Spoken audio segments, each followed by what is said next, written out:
আসসালামু আলাইকুম। আমি মাহফুজ ব্যাটারি হাউস গোপালপুর বাজার ২৫০০ নারায়ণগঞ্জ থেকে বলতেছি। আজকে আমি আপনাদের মাঝে নিয়ে আসলাম রহিম হাউজের পাওয়ার প্যাক ১১০০ বিএ। এই পাওয়ার প্যাক ১১০০ বিএ যে আইপিএস মেশিনটি দেখতেছেন আপনারা, এই মেশিনের মাদারবোর্ড সমস্যা। এই মাদারবোর্ডটা এমনি আপনারা বাংলাদেশে সহজে কিনতে পারবেন। যে আমরা এই মাদারবোর্ডটি হুবহু কপি করে নিয়ে আসছি।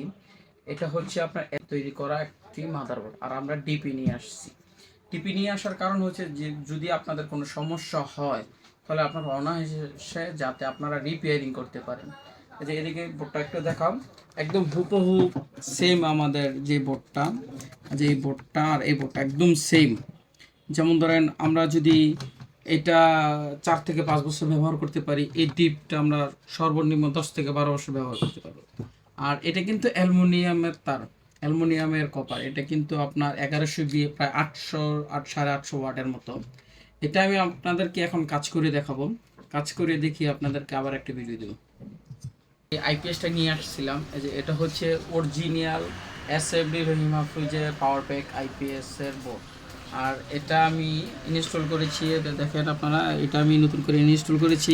যেটা আমাদের ডিপ পার্সের যে আইপিএস এর সার্কিটটা, এটা কিন্তু এটার থেকে আপনার লোড কোয়ালিটি ভালো হইব এবং আপনাদের লোড পড়বে না, ভোল্টেজ ড্রপ করবে না এবং পারফরমেন্স অনেক ভালো হইব। আমি আপনাদেরকে এখন একটু রান করে দেখাবো। যে আমি এটা আপনাদের মাঝে লোড টেস্ট করে দেখাচ্ছি। আমি ৬০০ ওয়াট লোড দিয়েছি, ৮০০ ওয়াট লোড দিয়েছি।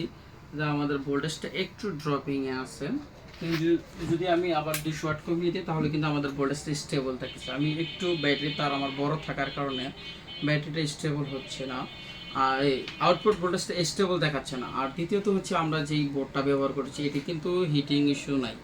এটার হুবহু যে কপিটা আছে এটা আমরা ব্যবহার করেছি, কিন্তু এটা হচ্ছে এসএমডি আর এটা হচ্ছে ড্রিপ। আর আমি আপনাদেরকে এখন এসি লাইন ইনপুট করে দেখাবো।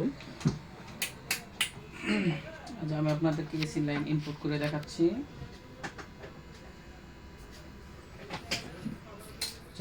এখানে দেখেন আপনারা, মেইনস অন, চার্জ অন এবং আমাদেরকে চার্জিং রেডি।